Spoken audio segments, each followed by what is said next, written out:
Good afternoon. It is a magnificent, very early fall day, September the 15th, and I am standing in the parking lot just beside the Swain Performance Center. Now don't confuse that with the Performance Center that is where we have our arts programs down here at the high school. We're going to talk about that in just a minute. But this is where our healthy living classes and our weight training goes on. We put this building in 2 or 3 years ago. And the reason that I'm up here is because there has been some conversation and some concern about where handicap parking is available in big events like football games and things like that. And I want to show you the space that we have for that. After some concern earlier this week, I had several people come up and look at the space we have and ensure that we're doing what we ought to.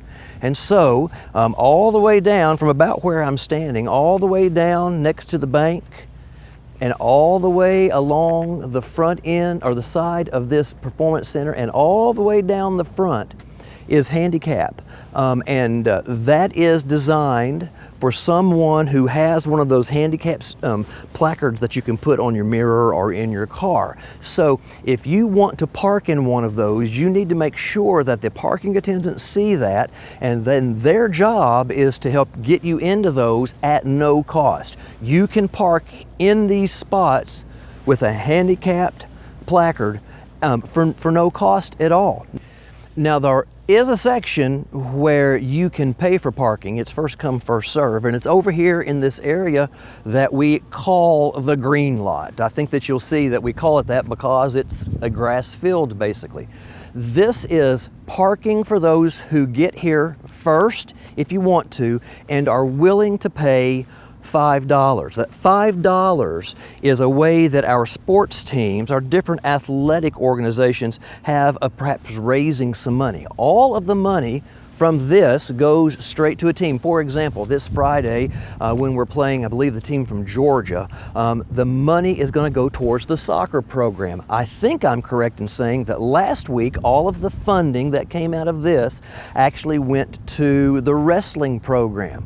That's an easy way for our sports teams to be able to raise some funding for themselves, similar to the 50-50. And by the way, any sports organization up here at the high school that wants to run the 50-50, all you have to do is contact Miss Blankenship, the principal here, and she'll work with you to make sure that that happens.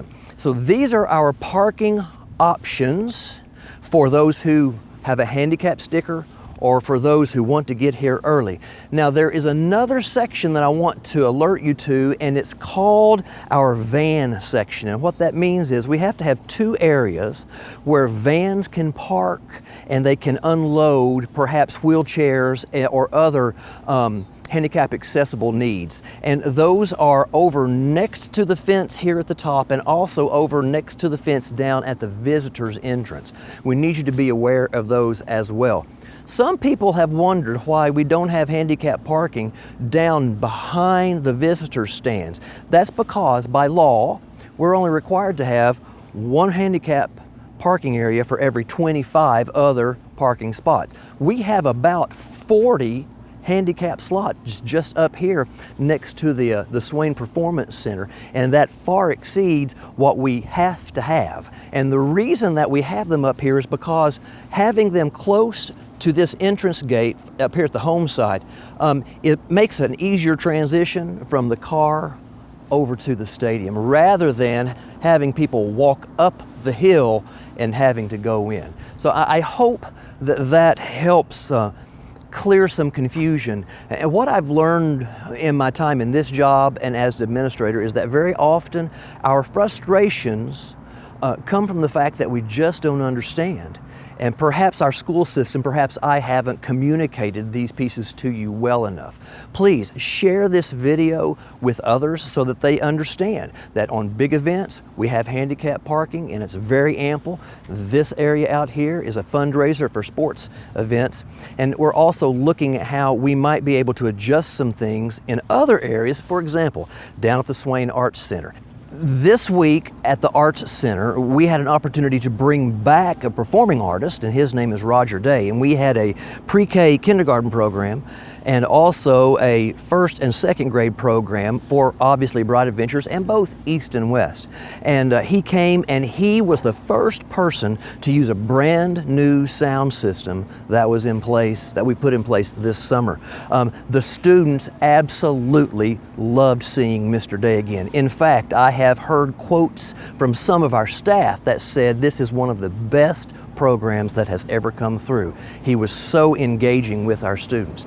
We are so grateful to be able to do things like improve parking and also put in new sound equipment at the Arts Center. And a lot of that is coming because of the quarter-cent sales money that was voted in for the school system several years ago. We wouldn't be able to do nearly as much as we are if it wasn't for that particular fund. So thank you for supporting that in the past. And I want to invite you to use some of our facilities. There is the opportunity to actually kind of rent the Arts Center or to actually kind of rent the stadium here by filling out a facilities request form, which you can find online. There are fees for custodians and other things and nominal fees for usage so we can pay for electricity, but it's not anywhere near what you would pay for a facility like this somewhere else. So please come and use our facilities if you would like, especially the Arts Center, and try out that new sound system, which is absolutely spectacular. I tell you what, I think that's enough for today. I invite you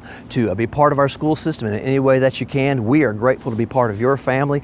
We thank you for being part of ours, and until the next time, God bless you and you have a great afternoon.